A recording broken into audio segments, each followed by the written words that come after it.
बिस्मिल्लाहिर्रहमानिर्रहीम। Dear students, welcome to excellence online education. Physics की class में खुशामदीद। फिज़िक्स में लास्ट क्लास में हमने चैप्टर नंबर 11 जो है, जिसका नाम था हीट, वो हमने कंप्लीट कर लिया था। उसके न्यूमेरिकल्स थे, हमने वो भी वाइंड अप कर लिए थे। अब हम अगला चैप्टर स्टार्ट करने जा रहे हैं। चैप्टर नंबर ये है चैप्टर नंबर 12। चैप्टर 12 एंड इसका नाम है जी वेव एंड साउंड। चैप्टर का नाम है वेव्स एंड साउंड। इस चैप्टर में दो अहम तरीन चीज़ें हम पढ़ते हैं जी, जिनका ताल्लुक हमारी लाइफ और हमारे इर्द गिर्द की जो फिज़िक्स होती है, डेली फिज़िक्स की, उससे बड़ा अहम ताल्लुक होता है। एक है वेव और दूसरी है साउंड। तो इस चैप्टर में आपने यही दो बेसिक चीज़ों को समझना होगा कि ये वेव और साउंड क्या होता है। ठीक है जी। तो अब हम ये चैप्टर स्टार्ट करें जी, वेव एंड साउंड। अब इन टॉपिक्स को स्टार्ट करने से पहले, यानी कि ये वेव्स क्या होती हैं, पहले हम वेव्स को समझेंगे, उसके बाद फिर साउंड एंड में आएगा। तो इनको स्टार्ट करने से पहले हमें तरफ कुछ बेसिक चीज़ें समझनी पड़ेंगी जी। इनमें जो पहली चीज़ हमें देखनी है वो है पीरियोडिक मोशन क्या होता है। पीरियोडिक मोशन सबसे पहले हम समझेंगे कि पीरियोडिक मोशन क्या होता है, फिर हम वाइब्रेटरी मोशन समझेंगे, फिर सिंपल हार्मोनिक वेव। थोड़ा सा बात आएगा, टॉपिक अभी नहीं आएगा स्टार्टिंग में। स्टार्टिंग में हम पहले बेस बनाते हैं। अच्छा जी, पीरियोडिक मोशन क्या होता है जी? पीरियोडिक मोशन की डेफिनेशन होती है कि motion which repeats after a regular interval. Motion which repeats after a regular interval of time। ये इसकी डेफिनेशन होती है जी।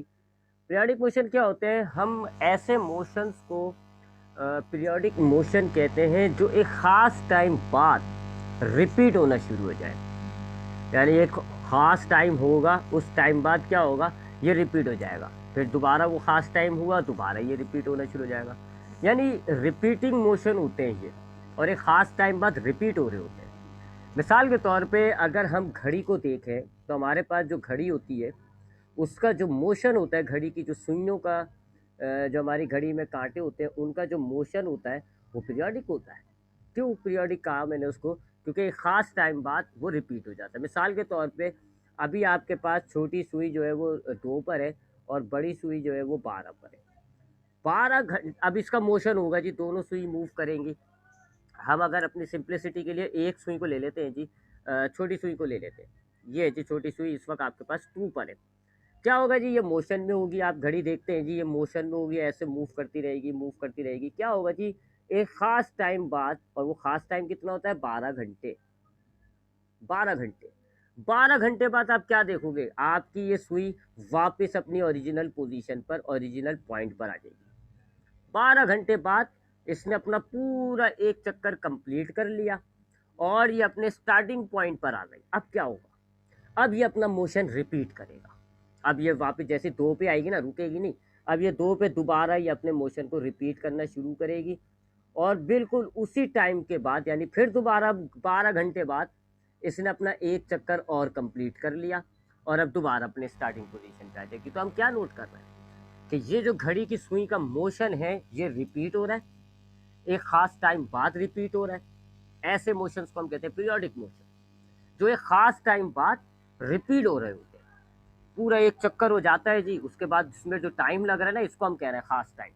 पूरा एक चक्कर कंप्लीट होने में एक टाइम लग गया, उस टाइम बाद ये रिपीट होता रहता है। इसी तरीके से आपने सुना है, पढ़ा है अब तक हमने, कि सन होता है जी हमारे पास बीच में, और हमारी ये अर्थ मौजूद है। अब अगर हम अर्थ के मोशन को, अराउंड द सन जो अर्थ का मोशन है, अगर हम उसको नोट करें, वो भी पीरियोडिक मोशन हुआ। सपोज करें अर्थ यहाँ से स्टार्ट कर रही है, तो हम जानते हैं अर्थ जो है वो एक ऐसे सर्कुलर पाथ के अंदर सूरज के गिर्द घूमती है एक ख़ास टाइम बाद। यानी और वो ख़ास टाइम कितना होता है जी? 365 दिन। 365 दिन के दौरान आपकी ये अर्थ ये पूरा मोशन कंप्लीट कर लेगी। उसका एक चक्कर कंप्लीट हो गया, 1 रेवोल्यूशन कंप्लीट हो गई, एक पूरा उसका टूर कंप्लीट हो गया और ये अपने स्टार्टिंग पॉइंट पर आ गया। आपका अर्थ जो है वो आपके स्टार्टिंग पॉइंट पर आ गया। अब क्या होगा? अब ये अपना मोशन रिपीट करने लग जाएगा। अब ये क्या होगा? अर्थ का मोशन रिपीट होना शुरू हो जाएगा। अब दोबारा इसी ट्रैक पर ये चलता रहेगा, और फिर दोबारा उसी टाइम बाद यानी कि 365 दिन के बाद इसका फिर एक और रेवोल्यूशन कंप्लीट हो जाएगा और ये फिर दोबारा अपना मोशन रिपीट करेगा। तो ये भी क्या हो गया, पीरियोडिक मोशन। इसी तरीके से तीसरी एग्जाम्पल जो हमारी फिजिक्स में बड़ी कॉमन एग्जाम्पल होती है पेंडुलम की। अगर हम पेंडुलम को देखें और पेंडुलम सपोज करें जी यहाँ इस ए पॉइंट पर है, अब अगर इसको हम फ्री कर देते, छोड़ देते, तो हम क्या देखेंगे जी कि ये ए से ऐसे यूं जाएगा और एक खास पॉइंट पर जाके दोबारा ये रिपीट होगा और वापस अपनी ए पॉइंट पर आ जाएगा। ये इसका एक पूरा चक्कर हो गया। ये क्या हो गया, एक रेवोल्यूशन हो गया, इसका एक पूरा चक्कर हो गया। अब क्या होगा, इस पूरे चक्कर में खास टाइम लगा होगा, सपोज करें ये 2 सेकंड लगे, 2 सेकंड लगे जी इसको ए से इस बी पॉइंट पर और फिर बी से वापस ओरिजिनल पॉइंट पर आने में। अब क्या होगा, ये रिपीट करना शुरू कर देगा, ये पेंडुलम वापस रिपीट होगा, दोबारा ये ए से आगे नहीं जाएगा, अब ये दोबारा बी की तरफ जाएगा, ऐसे बी की तरफ जाएगा और फिर बी से वापस ए पर आ जाएगा। दोबारा कितना टाइम लगेगा, सेम टाइम लगेगा, 2 सेकंड। यानी हर 2 सेकंड बाद ये अपना मोशन रिपीट कर रहा होगा। तो ऐसे मोशंस को जो एक रेगुलर इंटरवल के बाद, एक खास टाइम के बाद अपने आप को रिपीट करते हैं, ऐसे मोशन को हम पीरियोडिक मोशन कहते हैं। अक्सर हमने देखा है कि हमारे जो स्कूल में क्लासेस होती है जी, फर्स्ट पीरियड, सेकंड पीरियड, उसको हम पीरियड कह रहे होते हैं। क्यों, क्योंकि वो भी एक खास टाइम बाद रिपीट हो रहे होते हैं, 24 घंटे बाद रिपीट हो जाता है। आज सपोज करें जी मंडे वाले दिन आपका, आज जो है वो अभी आपके 10 बजे फिजिक्स की क्लास हो रही है, ये पीरियड कहते हैं हम इसको। क्यों, क्योंकि रिपीट हो रहा है। अगले हफ्ते पूरे एक वीक बाद दोबारा इसी टाइम पर, इसी दिन पर ये क्लास रिपीट हो जाएगी। रिपीट हो जाएगी ना, एक पूरे टाइम, एक खास टाइम बाद ये रिपीट हो गई। खास टाइम कितना है इस केस के अंदर, 1 वीक। एक हफ्ते बाद दोबारा ये क्लास रिपीट होगी, फिर दोबारा एक हफ्ते बाद रिपीट होगी। इसलिए हम क्लासेस को भी अक्सर क्या कहते हैं कि ये पीरियड्स होते हैं। पीरियड, ये पीरियोडिक से निकला हुआ वर्ड है। इसी तरह आप केमिस्ट्री पढ़ते हो, आपने 9th क्लास में केमिस्ट्री पढ़ी है, आपने केमिस्ट्री में देखा था पीरियोडिक टेबल होता है, पीरियोडिक, उसमें भी पीरियड वर्ड आ रहा है।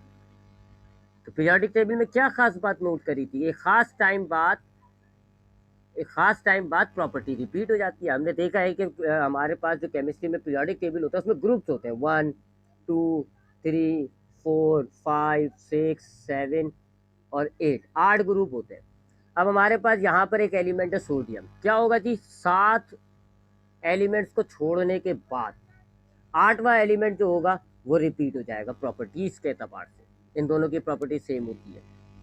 फिर दोबारा 7 एलिमेंट्स को, आप एक खास एलिमेंट्स की तादाद को छोड़ोगे, दोबारा जो एलिमेंट आएगा वो रिपीट हो जाएगा। अब यहाँ पे प्रॉपर्टीज रिपीट हो रही है खास टाइम बाद, इसलिए हमने इसका नाम क्या रखा हुआ है, पीरियोडिक टेबल। ठीक है, तो ये पीरियोडिक मोशंस होते हैं, ऐसे मोशंस जो कि एक खास टाइम बाद रिपीट हो रहे होते हैं, ऐसे मोशंस को हम पीरियोडिक टेबल के, वो पीरियोडिक मोशन कहते हैं। ये जो खास टाइम होता है इसको हम टाइम पीरियड कहते हैं, इसको मैं लेटर एक्सप्लेन करूंगा दोबारा। अब हम आते हैं दूसरी चीज की तरफ, वो है वाइब्रेटरी मोशन। वाइब्रेटरी मोशन हमने चैप्टर नंबर 3 में भी पढ़ा था, जब हमने मोशन को इंट्रोड्यूस किया था कि मोशन क्या होता है। तो हमने उसमें मोशन की टाइप्स पढ़ी थी, ट्रांसलेटरी मोशन, रोटेशनल मोशन और एक वाइब्रेटरी मोशन, इसको हम ऑसिलेटरी मोशन भी कहते हैं। वाइब्रेटरी मोशन क्या होते हैं जी, ये ऐसे पीरियोडिक मोशन होते हैं, पीरियोडिक मोशन, ऐसे पीरियोडिक मोशन होंगे, यानी ये खास टाइम बाद रिपीट हो रहे होते हैं। ठीक है, इसलिए हमने पीरियोडिक वर्ड यूज किया है, क्योंकि ये रिपीट होते हैं, रेगुलर इंटरवल के बाद रिपीट हो रहे होंगे। तो ऐसे periodic motion in which object move to and fro from its mean position, from its mean position. यानी ये ऐसे पीरियोडिक मोशन होते हैं जिसके अंदर ऑब्जेक्ट की जो मीन पोजीशन होती है, ऑब्जेक्ट उस मीन पोजीशन पर बार बार आना जाना कर रहा होता है। सपोज करें जी, ये एक ऑब्जेक्ट है, मीन पोजीशन का मतलब होता है जब ऑब्जेक्ट रुका हुआ है, रुका हुआ हो उस टाइम का जो पोजीशन होती है उसको हम कहते हैं मीन पोजीशन। तो सब सपोज करें ये एक ऑब्जेक्ट है और ये सब रुका हुआ है, तो ये इसकी मीन पोजीशन हो गई। अब अगर हम देखते हैं कि ये ऑब्जेक्ट इधर जाता है, फिर वापस अपनी मीन पोजीशन पे आ रहा है, फिर ये इधर जाता है, फिर वापस अपनी मीन पोजीशन पे आ रहा है, ये इसी तरह करता रहे, ये रिपीट हो रहा है बार बार, इसलिए हम इसको पीरियोडिक मोशन कह रहे हैं। और हम क्या देख रहे हैं कि बार बार ये अपनी मीन पोजीशन पर आना जाना कर रहा है, आ रहा है जा रहा है, आ रहा है जा रहा है, हम कहेंगे ये वाइब्रेटरी मोशन है। वाइब्रेटरी मोशन की बेहतरीन एग्जाम्पल वही अगेन आपकी पेंडुलम की एग्जाम्पल वाइब्रेटरी मोशन होती है, क्योंकि पेंडुलम को अगर हम मोशन को देखें तो जब पेंडुलम रुका हुआ होता है तो यूं इस पोजीशन पे होता है, ये इसकी मीन पोजीशन हो गई। अब अगर आप इसको मोशन में लाते हो तो पेंडुलम पहले ऐसे ए पोजीशन पे जाएगा, ये ए पोजीशन पे जाएगा, फिर वापस रिपीट होगा, मीन पर आ जाएगा, फिर मीन से ये जाएगा अगली एक्सट्रीम पोजीशन पे जिसको आप कहते हो बी कह लो। अब बी से आगे नहीं जाएगा, रिपीट होगा, वापस मीन पर आएगा। तब आप देख रहे हैं कि ये पीरियोडिक मोशन हो गया, क्योंकि बार बार रिपीट हो रहा है। ऑब्जेक्ट ए पे, ए से ट्रेवल करके बी तक जा रहा है, फिर वापस ए पर आ रहा है, फिर बी पे जा रहा है, फिर वापस ए पे आ रहा है, तो रिपीटिंग है, इसलिए आपने इसको पीरियोडिक कहा है। और हम क्या चीज़ ऑब्जर्व कर रहे हैं इस पीरियोडिक मोशन में कि ऑब्जेक्ट बार बार अपनी मीन पोजीशन पर आना जाना कर रहा है, मीन पोजीशन पे आ रहा है, फिर चला जाता है, फिर आता है, फिर चले जाता है, तो इसको हम कहेंगे वाइब्रेटरी मोशन। तो वाइब्रेटरी मोशन क्या होते हैं? ये ऐसे पीरियोडिक मोशन होते हैं, ऐसे रिपीटिंग मोशन होते हैं जिनमें ऑब्जेक्ट बार बार अपनी मीन पोजीशन पर आना जाना कर रहा होता है। ठीक है, ये याद रखिएगा। जैसे मिसाल दूं, हर हर पीरियोडिक मोशन वाइब्रेटरी नहीं होता है, ये बात याद रखिएगा। मिसाल के तौर पे अगर हम सूरज का और अर्थ का मोशन लें, ये अर्थ है आपकी और ये बीच में सूरज है, अब ये भी गोल घूमता है, ऐसे गोल घूम रहा है, ये पीरियोडिक ज़रूर हो गया क्योंकि रिपीट हो रहा है। ये 365 दिन बाद इसका मोशन रिपीट हो जाएगा, पीरियोडिक है, लेकिन वाइब्रेटरी नहीं है।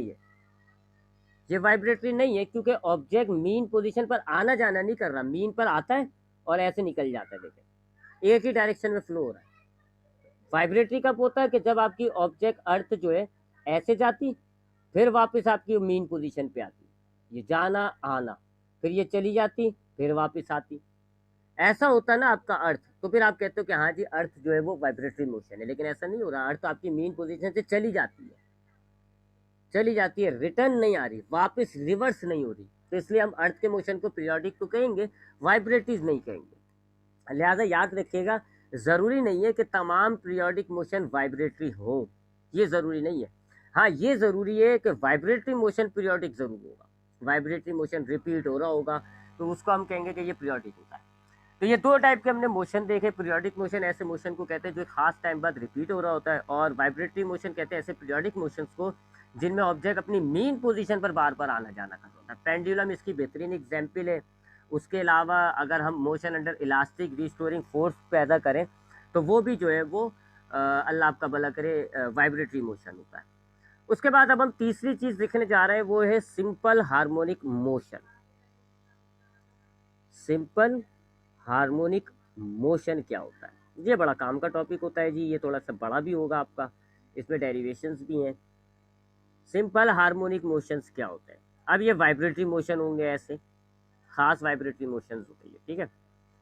सिंपल हार्मोनिक मोशंस क्या होते हैं? ये ऐसे वाइब्रेटरी मोशंस होते हैं, सच वाइब्रेटरी मोशंस ऐसे वाइब्रेटरी मोशंस होते हैं जिनमें पहली बात एक्सेलरेशन जो होता है, एक्सेलरेशन डायरेक्टली प्रोपोर्शनल होगा, directly proportional to displacement, displacement से डायरेक्टली प्रोपोर्शनल होगा। डिस्प्लेसमेंट मतलब फासला, ऑब्जेक्ट अपनी मीन पोजीशन पर ये जो डिस्टेंस तय कर रहा है ना, मीन पोजीशन से जा रहा है आ रहा है, इसको हम कहते हैं डिस्प्लेसमेंट। एक जगह से दूसरी जगह आप मेजर कर लो तो वो डिस्प्लेसमेंट होता है। तो सिंपल हार्मोनिक मोशन क्या होते हैं? ये ऐसे मोशंस होते हैं जो पहली बार वाइब्रेटरी मोशन होंगे, यानी कि रिपीट हो रहे होंगे, मीन पोजीशन पर बार बार आना जाना कर रहे होंगे, और दूसरी बात एक्सेलरेशन इनके अंदर डिस्प्लेसमेंट से डायरेक्टली प्रोपोर्शनल होता है। यानी आप एक्सेलरेशन को इंक्रीज करोगे तो डिस्प्लेसमेंट इंक्रीज हो रहा है, या डिस्प्लेसमेंट इंक्रीज करोगे तो एक्सेलरेशन इंक्रीज हो रहा होता है, ठीक है। तो ये ज़रा कंफ्यूजिंग ना हो जाए, इसलिए ध्यान में रखिएगा। पहले हमने पीरियोडिक पढ़ा है, फिर पीरियोडिक की एक कई किस्मों में से एक है जी वाइब्रेटरी, और फिर वाइब्रेटरी में से हम एक देख रहे हैं जी सिंपल हार्मोनिक। हाँ, तो वाइब्रेटरी मोशन जो कि ऐसे मोशन, ऐसे वाइब्रेटरी मोशन जिनमें एक्सेलरेशन डायरेक्टली प्रोपोर्शनल होगा डिस्प्लेसमेंट के, और एक्सेलरेशन की डायरेक्शन, क्योंकि एक्सेलरेशन एक वेक्टर क्वांटिटी होती है, तो acceleration is directed towards mean position, is directed towards mean position, यानी एक्सेलरेशन की डायरेक्शन हमेशा मीन पोजीशन की तरफ होगी। ये तीन क्वालिटी होनी चाहिए। ऐसा मोशन जिसमें ये तीन क्वालिटी हो, हम उनको कहते हैं कि वो सिंपल हार्मोनिक मोशन होते हैं। पहली क्वालिटी क्या है कि उनमें वाइब्रेशन होनी चाहिए। जैसे कि ये जो आपका पेंडुलम है, पेंडुलम का मोशन अगर हम देखें तो ये ए पॉइंट है, ये ओ पॉइंट है और ये बी पॉइंट है।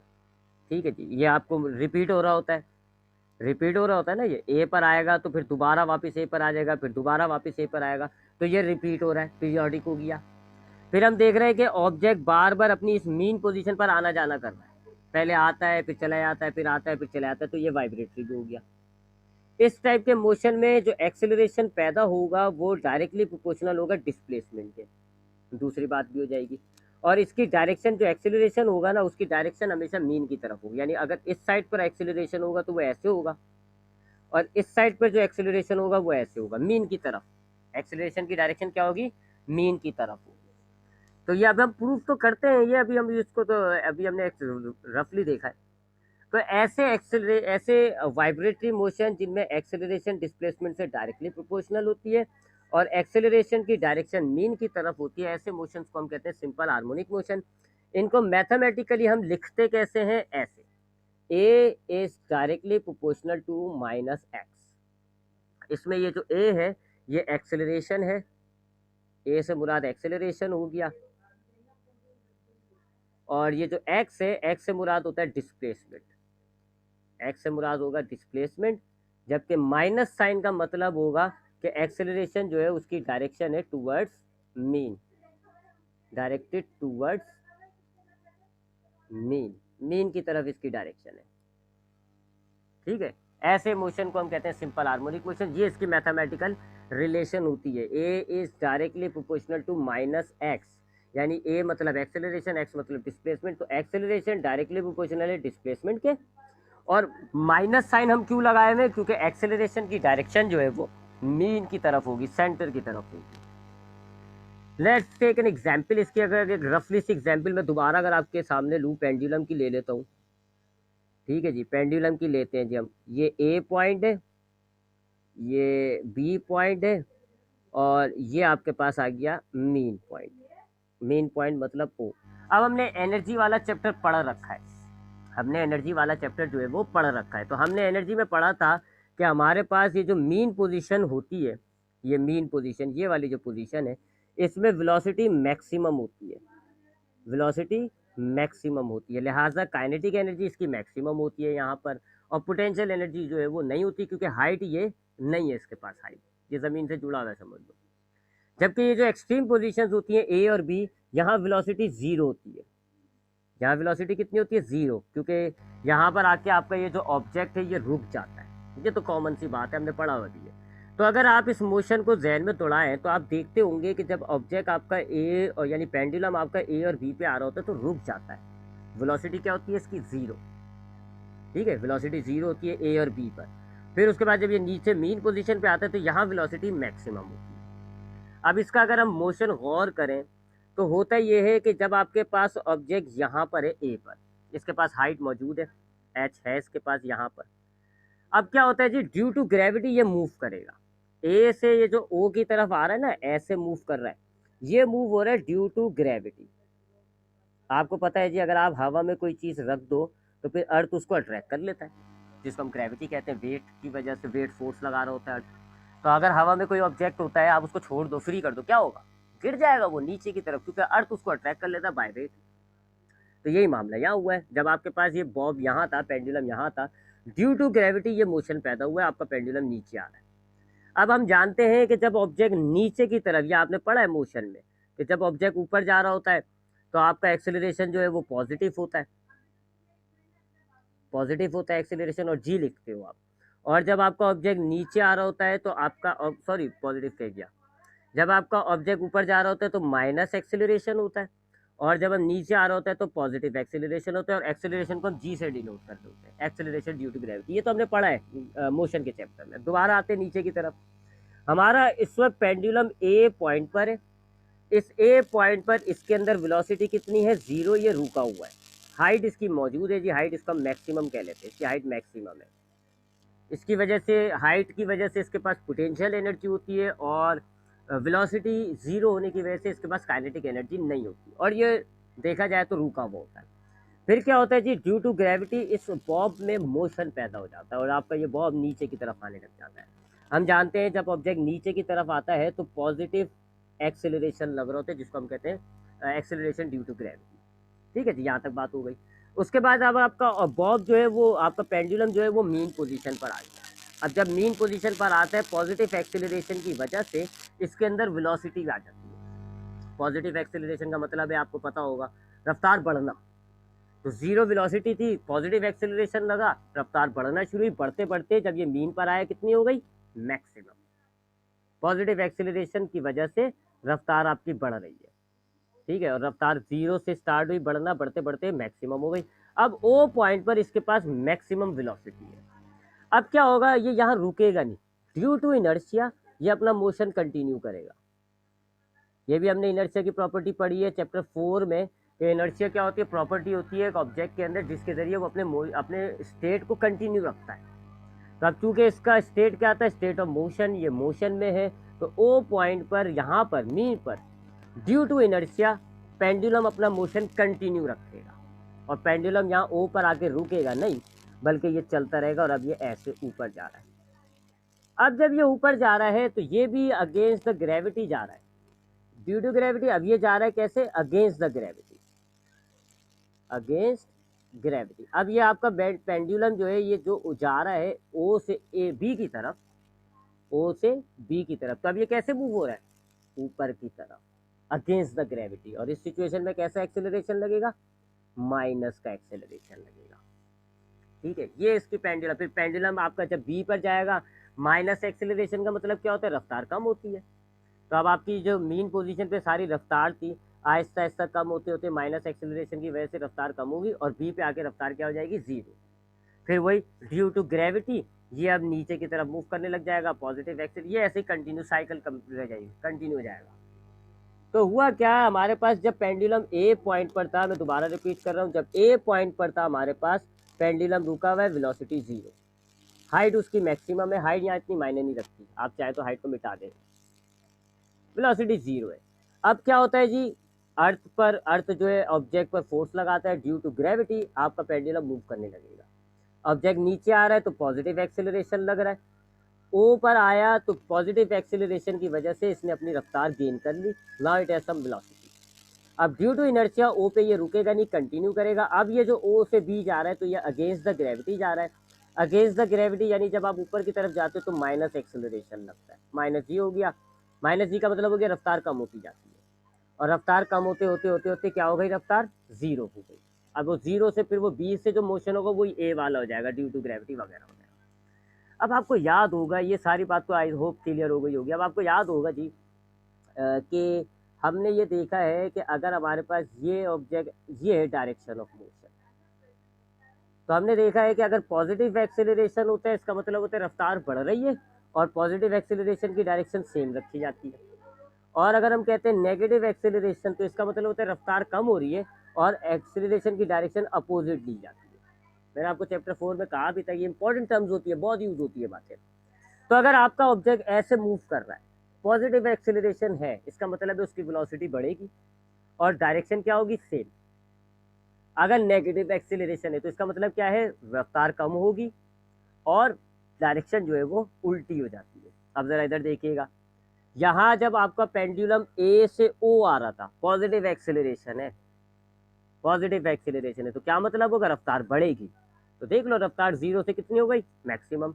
और डायरेक्शन कैसी होगी, सेम, जैसे मोशन है उसी डायरेक्शन में, यानी कि एक्सेलरेशन की डायरेक्शन ये हो गई, ग्रीन से मैंने मेंशन किया। और अब जरा ओ से बी को देखिएगा, नेगेटिव एक्सेलरेशन है, नेगेटिव का मतलब होगा रफ्तार कम होगी और डायरेक्शन उल्टी होगी। तो रफ्तार कम हो रही है, देखो मैक्सिमम से कितनी हो गई, बी पर आ जीरो, और डायरेक्शन आप उल्टी कर दें तो ऑब्जेक्ट ओ से बी जा रहा है, डायरेक्शन कैसी होगी, ऐसे। यानी अगर आप गौर से देखो एक्सेलरेशन की डायरेक्शन क्या है, टुवर्ड्स द मीन। इस तरफ एक्सेलरेशन की डायरेक्शन क्या आ रही है, मीन की तरफ देखें, इस तरफ क्या है जी, मीन की तरफ। तो आप देख रहे हो ना एक्सेलरेशन की डायरेक्शन, ये भी एक्सेलरेशन हुआ, ये भी एक्सेलरेशन हुआ, क्या डायरेक्शन होगा एक्सेलरेशन की, टुवर्ड्स द मीन। ये तीसरी वाली बात, acceleration is always directed towards the mean position. तो हम देख रहे हैं कि एक्सेलरेशन जो है वो मीन पोजीशन की तरफ डायरेक्शन है। तो ये मैंने आपको माइनस वाली बात प्रूफ कर दी कि पेंडुलम का मोशन, मैंने ये भी प्रूफ कर दिया वाइब्रेटरी मोशन है, और मैंने ये भी प्रूफ कर दिया कि पेंडुलम के मोशन में जो एक्सेलरेशन होता है उसकी डायरेक्शन हमेशा मीन की तरफ होती है।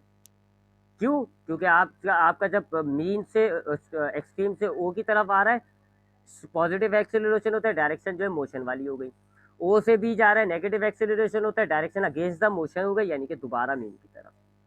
तो ये मैं दो बातें प्रूफ कर चुका हूं अब तक पेंडुलम की। पहली बात, इसका वाइब्रेटरी मोशन है, वाइब्रेटरी मोशन है क्योंकि ऑब्जेक्ट वाइब्रेट कर रहा है, रिपीट हो रहा है बार बार, और बार बार मीन पोजीशन पे आना जाना कर रहा है। और दूसरी कि एक्सेलरेशन जो है उसकी डायरेक्शन जो है वो नेगेटिव, यानी एक्सेलरेशन की डायरेक्शन जो है वो मीन पोजीशन की तरफ है। Acceleration is directed towards mean. अब तीसरी बात प्रूफ करनी है मुझे, और वो ये कि एक्सेलरेशन जो है वो डिस्प्लेसमेंट से डायरेक्टली प्रोपोर्शनल है। ये बात साबित करनी है, a is directly proportional to x. तब मैं तीसरी बात पर आ रहा हूँ, ठीक है जी, ये इस सब को तो यहीं पे रख लेते हैं, ये काम आएगा। अब हमने तीसरी बात प्रूफ करनी है कि पेंडुलम के मोशन में एक्सेलरेशन जो होता है वो डिस्प्लेसमेंट से डायरेक्टली प्रोपोर्शनल होता है। इस बात को साबित करने के लिए मैं क्या करूँगा जी, मैं पेंडुलम को ऐसा ले लेता हूँ, बस इतना कि ये आपके पास वॉल है जी, और ये आपका पेंडुलम हो गया, मीन पोजीशन हो गई उसकी, ये इसकी मीन पोजीशन हो गई, ओ कह लेते हैं, और ये इसकी एक्सट्रीम पोजीशन हो गई बी वाली, बी वाली, बस इतनी ले रहा हूँ मैं, ठीक है, इतनी, वो ए नहीं ले रहा। ये जो इनके दरमियान एंगल बन रहा है, ये कह ले आप, लेट्स से ये थीटा है, ठीक है जी, और यहाँ से यहाँ तक का ये जो इसने डिस्टेंस तय किया ना, ये है जी डिस्टेंस एक्स।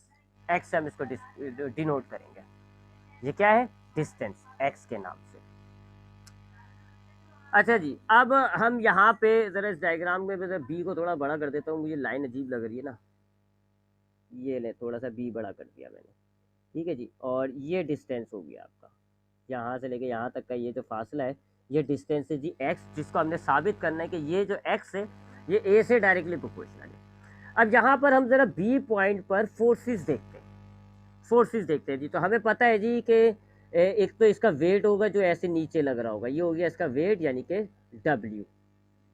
और हमें पता है कि जब हम एक ऑब्जेक्ट को एक धागे से बांध देते हैं तो उस पर अपवर्ड फोर्स जो लग रही होती है उसको हम कहते हैं टेंशन। अच्छा, धागे की लंबाई को आप एल ले लीजिएगा, धागे की जो लेंथ है वो एल ले लेते हैं। तो हमें पता है जी कि हमारा ये जो बॉब है इसका जो एक तो फोर्स होगी इस पर वेट के नाम से जो ऐसे लग रही होगी, और एक टेंशन है। अब हम टेंशन को उसके दो टुकड़े करते हैं जी, आपको पता है वेक्टर क्वांटिटी के आप दो कंपोनेंट्स बना सकते हैं, हॉरिजॉन्टल और वर्टिकल। तब हम वेट के दो टुकड़े कर लेते हैं जी, वेट के। एक वेट का ये वाला टुकड़ा हो गया जी, इसको आप कहोगे कि ये हॉरिजॉन्टल कंपोनेंट है,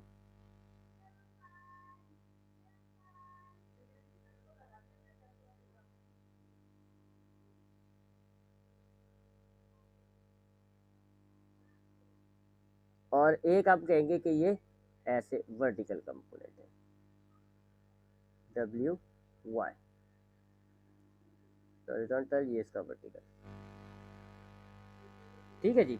मैं इसको यूं करके देख रहा हूँ, अंदाज़ा लगा लिएगा, ये वेक्टर है ना आपका, ये वेक्टर ऐसे है डब्ल्यू, ठीक है, तो यू हमने डब्ल्यू एक्स बनाया है और यू हमने डब्ल्यू वाई बनाया है, ठीक है। तो बस वैसे मैं बस डायग्राम आड़ी कर दिएगा तो खुद समझ में आ जाएगा। हाँ, तो हमने क्या करा, हमारे पास जो बॉब है, ये जो हमारे पास बॉब कहते हैं इसको, ये जो आपके पास ऑब्जेक्ट है, इसका हमने देखा इस पर कौन कौन सी फोर्स है, एक है डब्ल्यू और एक है ऊपर धागे पर टेंशन, ये टेंशन के केस की तरह हो रहा है ना। उसके बाद हमने देखा कि हमारे पास जो डब्ल्यू है हमने उसको दो कंपोनेंट्स में रिजॉल्व कर दिया, एक डब्ल्यू एक्स एक डब्ल्यू वाई।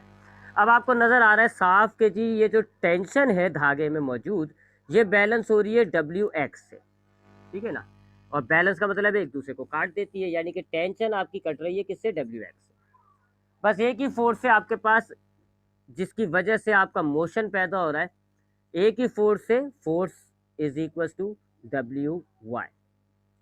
तो हम देखते हैं कि हमारे पास इस बी पॉइंट पर पेंडुलम को मूव करने के लिए चार फोर्सेस लग रही है, टेंशन, सॉरी तीन, टेंशन और दो कंपोनेंट्स के वेट के दो कंपोनेंट्स। टेंशन जो है वो डब्ल्यू एक्स से, ये पता नहीं क्यों मिट गया, टेंशन जो है वो डब्ल्यू एक्स से बैलेंस हो गई, लिहाजा डब्ल्यू एक्स और टेंशन दोनों खत्म। बस एक फोर्स आपके पास बची डब्ल्यू वाई, और इस डब्ल्यू वाई की वजह से आपके इस पेंडुलम के अंदर मोशन पैदा हो रहा है। तो हमने लिख दिया फोर्स जो है, जो इस पेंडुलम में मोशन पैदा करिए वो हो गई डब्ल्यू वाई। अब हमें पता है जी फोर्स का फॉर्मूला होता है एम ए, जबकि वेट का अगर हम वर्टिकल कंपोनेंट निकालें तो वो कितना होगा, W sine theta. Vertical component आप कैसे निकालते हो, W sine theta, F sine theta, chapter 5 vector वाले चैप्टर में हमने पढ़ा है। M a is equal to weight का फॉर्मूला डालें, वेट का फॉर्मूला होता है m g sine theta. M से एम काट दें, a is equal to g sine theta. चूंकि ये जो एंगल है ये बहुत छोटा है, लिहाजा साइन इसका अगर आप निकालोगे तो कोई बात नहीं, आप इसका साइन को इग्नोर कर लो। एक ही बात होती है, आप इसका एंगल बहुत छोटा होता है, ये जो एंगल बनना है ना बहुत छोटा है, इतना छोटा है कि आप एंगल रखो या एंगल का साइन निकालो तकरीबन सिमिलर वैल्यू आएगी, लिहाजा साइन को हमने इग्नोर कर दिया। क्या बचा हमारे पास, साइन जी थीटा।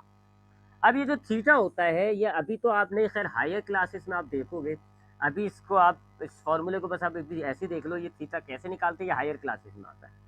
थीटा का फॉर्मूला होता है जी S divided by R, S divided by are.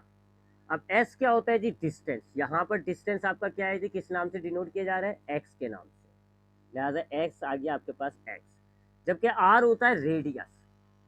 यहाँ पर अगर आप इस सर्किल को पूरा कर लो तो रेडियस जो है वो ये हो जाएगा धागे की लंबाई, यानी कि एल। ठीक है, तो ये अभी मैंने आपको कहा है क्लियर कि ये आप जो है हायर क्लासेस में जब आप जाओगे ना फर्स्ट ईयर में, तो ये फॉर्मूला ये theta is equal to S upon R, ये उसको वहीं पर डिटेल में देखोगे। बस अभी ये जहन में रख लो कि डिस्टेंस जो होता है वो एक्स हो जाएगा, यहाँ पर तो डिस्टेंस एक्स है। और अगर आप ये पेंडुलम है जी, ये पेंडुलम है, अगर आप इसके मोशन को पूरा कर लो तो ये सर्किल ही बनता है, और इस सर्किल की लेंथ रेडियस कितना हो गया, जो आपके पेंडुलम की लेंथ है, लिहाजा इसलिए आपने रेडियस को एल लिख दिया। तो थीटा का फॉर्मूला हमारे पास क्या बन रहा है, एक्स अपॉन एल। तो अब हम ये डाल देते हैं g, a is equal to g, theta की जगह क्या आ गया, एक्स अपॉन एल। इसको सही तरह लिखेंगे अगर हम, a is equal to ji upon L x. ठीक है जी। अब ये जो जी अपॉन एल है ना, ये कांस्टेंट होता है, ये कांस्टेंट है। जी आपको पता है जी 9.8 फिक्स वैल्यू है, और एल से मुराद लेंथ ऑफ द पेंडुलम, ये लेंथ आपकी पेंडुलम की ये भी फिक्स है। आपका पेंडुलम एक्सट्रीम पे जाए मीन पे जाए, एल थोड़ी चेंज हो रहा है, पेंडुलम की लंबाई तो सेम है, लिहाजा ये दोनों चीज़ें क्या है, कांस्टेंट। अगर आपने आपने कितनी इक्वेशंस बनाई है कि जी a is directly proportional to b, अब जब आप ये प्रोपोर्शनैलिटी के साइन को ख़त्म करते हो तो क्या आ जाता है, इज इक्वल्स टू और कांस्टेंट, और फिर आप बाकी बी लिखते हो। तो यानी जब आप ये प्रोपोर्शनैलिटी के साइन को ख़त्म करते हो तो क्या लाते हो, इज इक्वल्स टू और कांस्टेंट।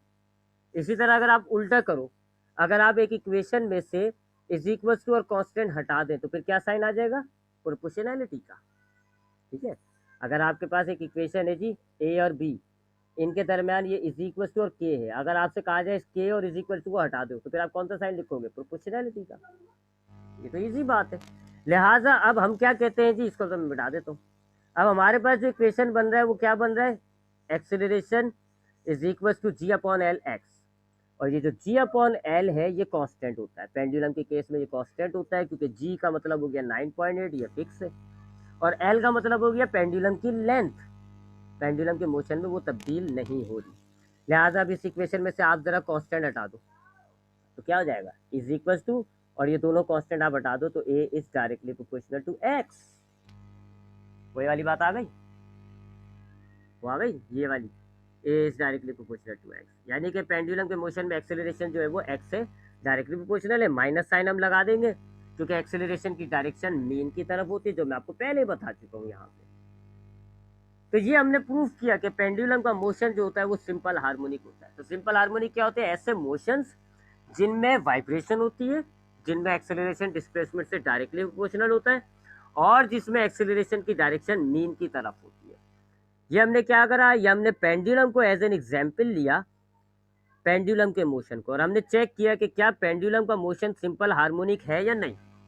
अगर ये तीनों मामला उसके अंदर पाए गए, यानी कि उसमें वाइब्रेशन हो रही है, उसमें एक्सेलरेशन जो है वो डिस्प्लेसमेंट से डायरेक्टली प्रोपोर्शनल है, और उसका एक्सेलरेशन मीन की तरफ है, तो हम कहेंगे हाँ जी पेंडुलम का मोशन सिंपल हार्मोनिक होता है। तो वाइब्रेशन तो हमने डायग्राम से समझ लिया, हाँ जी ऑब्जेक्ट ए से ओ पे जा रहा है, ओ से बी पे जा रहा है, फिर वापस ए ओ पे आ रहा है, फिर ए पे जा रहा है, फिर दोबारा ओ पे आ रहा है, यानी बार बार मीन पोजीशन पर आना जाना कर रहा है, यानी वाइब्रेशन है। फिर हमने डायरेक्शन देखी थी, एक्सेलरेशन की डायरेक्शन मीन की तरफ है। कैसे कि जब आपका ओ से पेंडुलम नीचे ओ पे आ रहा है तो नीचे की तरफ आ रहा है due to gravity, positive acceleration. और पॉजिटिव एक्सेलरेशन की फिर सेम डायरेक्शन होती है, ये एक्सेलरेशन की डायरेक्शन हो गई। और जब ओ से बी जा रहा है तो against the gravity negative acceleration, और नेगेटिव एक्सेलरेशन में मोशन के अगेंस्ट डायरेक्शन होती है। तो मोशन यूं है, डायरेक्शन नीचे। अब आप दोनों एक्सेलरेशन की डायरेक्शन देखें तो क्या है जी, towards the mean position, mean की तरफ डायरेक्शन है। इसका मतलब है कि दूसरी वाली बात भी सही हो गई कि एक्सेलरेशन की डायरेक्शन मीन की तरफ होती है। और तीसरी बात कि एक्सेलरेशन डिस्प्लेसमेंट से डायरेक्टली प्रोपोर्शनल होता है। उसके लिए हमने क्या करा, हमने पेंडुलम लिया और हमने देखा बी पे कौन कौन सी फोर्सेस लगेंगे। तो हमने देखा वेट और टेंशन। वेट को हमने रिजोल्व किया उसके दो कंपोनेंट्स में, एक्स और वाई। तो टेंशन को एक्स कंपोनेंट बैलेंस कर देता है, टेंशन और एक्स कंपोनेंट दोनों खत्म हो जाती है। एक ही फोर्स बच गई आपके पास, vertical component of the weight, जो कि आपके पेंडुलम में मोशन पैदा कर रहा है। तो आपने ये लिख दिया कि फोर्स जो है वो हमारे पास कौन सी है, खाली vertical component of the weight. Force का फॉर्मूला डाला एम ए, और वेट का वर्टिकल कंपोनेंट कैसे निकालते हैं, डब्ल्यू साइन थीटा। डब्ल्यू की जगह आपने डाल दिया एम जी, वेट का फॉर्मूला, एम से एम कटा, ये आपके पास इक्वेशन बन गई। आपने इस इक्वेशन में से साइन को इग्नोर कर दिया, ये जो साइन है आपके पास इसको इग्नोर कर दिया, तो a is equal to g theta. फिर हमने ये थीटा की वैल्यू निकाली, ये एक फॉर्मूला होता है, theta is equal to S upon R. S से मुराद होता है डिस्टेंस और आर से मुराद होता है रेडियस। इस एग्जाम्पल में डिस्टेंस आपके पास ये हो गया जी, ओ से बी जो फासला हो रहा है ना तय, ये हो गया डिस्प्लेसमेंट। और आपको मैंने दिखाया भी डायग्राम में कि पेंडुलम का मोशन अगर आप कंटिन्यू कर दो तो ये सर्किल बन जाता है, और सर्किल का जो रेडियस है वो क्या हो जाएगा, ये हो जाएगा लेंथ ऑफ द पेंडुलम। लिहाजा आपने डिस्टेंस की जगह एक्स डाल दिया और रेडियस की जगह आपने एल डाल दिया। तो थीटा का फॉर्मूला क्या हो गया, एक्स अपॉन एल, या आपने थीटा की जगह एक्स अपॉन एल डाला। अब ये जी और एल जो है, यानी ये जी अपॉन एल, ये कांस्टेंट है।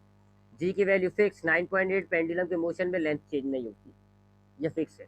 लिहाजा अगर आप एक इक्वेशन में से प्रोपोर्शन ये इज इक्वल टू का साइन और कांस्टेंट आप हटा देते हैं तो प्रोपोर्शनैलिटी का साइन आ जाता है। तो एक्सेलरेशन ये हट गया है प्रोपोर्शनल टू एक्स। दूसरी बात भी प्रूफ हो गई, तीसरी बात सॉरी, कि एक्सेलरेशन जो है वो डिस्प्लेसमेंट से डायरेक्टली प्रोपोर्शनल होता है। लिहाजा हम कह सकते हैं कि यस, पेंडुलम का जो मोशन होता है वो एग्जीक्यूट होता है जी simple harmonic. Pendulum execute simple harmonic motion. तो पेंडुलम का मोशन सिंपल हार्मोनिक होता है क्योंकि वाइब्रेशन भी है, एक्सेलरेशन डिस्प्लेसमेंट से डायरेक्टली प्रोपोर्शनल भी है, और माइनस साइन का मतलब हो गया कि एक्सेलरेशन जो है वो मीन की तरफ डायरेक्टेड होती है। तो हम ये लिखते हैं जी कि पेंडुलम में एक्सेलरेशन जो है वो मीन की तरफ डायरेक्टली प्रोपोर्शनल होती है। आज की क्लास में हम बस यहाँ तक का ही डिस्कस करेंगे। अब हम कल की क्लास में पेंडुलम का केस हमने वेरीफाई करना होता है, ये हमने कर दिया। और अब हम कल की केस का मैं टॉपिक लिख देता हूँ। अब हम टाइम पीरियड देखेंगे क्या होता है, टाइम पीरियड देखेंगे क्या होता है, फिर हम देखेंगे फ्रीक्वेंसी क्या होती है, और टाइम पीरियड और फ्रीक्वेंसी का फॉर्मूला लिख लेंगे। ड्राइव नहीं करेंगे, यकीन माने ड्राइव में कर सकता हूँ लेकिन आपके सिलेबस में नहीं है, तो हम ड्राइव नहीं करेंगे, सिर्फ टाइम पीरियड, पेंडुलम का टाइम पीरियड मालूम करने का फॉर्मूला लिखेंगे, याद करेंगे। इसी तरह फ्रीक्वेंसी का फॉर्मूला लिखेंगे या याद करेंगे, ठीक है। या चाहे तो हम एक और एग्जाम्पल पढ़नी है हमें, बल्कि ये बाद में कर लेंगे। पहले हम दूसरा मोशन लेंगे, उसको साबित करेंगे कि वो भी सिंपल हार्मोनिक है। जैसे अभी मैंने यहाँ क्या साबित किया कि पेंडुलम का मोशन सिंपल हार्मोनिक है, कल की क्लास में हम साबित करेंगे कि इलास्टिक रिस्टोरिंग फोर्स का जो मोशन होता है वो भी सिंपल हार्मोनिक होता है। Motion under elastic restoring force, ये भी एक किस्म का मोशन है, वो मैं आपको बताऊंगा कल ही। Motion under elastic restoring force, हमें ये साबित करना होगा कि ये वाला मोशन भी SHM होता है, यानी कि सिंपल हार्मोनिक होता है। जब हम इसको साबित कर देंगे सिंपल हार्मोनिक, फिर दोनों मोशन के टाइम पीरियड के और फ्रीक्वेंसी के फॉर्मूले लिख के याद करना है, उसको ड्राइव नहीं करेंगे हम, सिर्फ उसको आपने नोट डाउन कर लेना होगा। तो ये फिर आपका सिंपल हार्मोनिक का हिस्सा खत्म होगा, फिर हम वेव पर जाएंगे। ये था आज की क्लास का टॉपिक।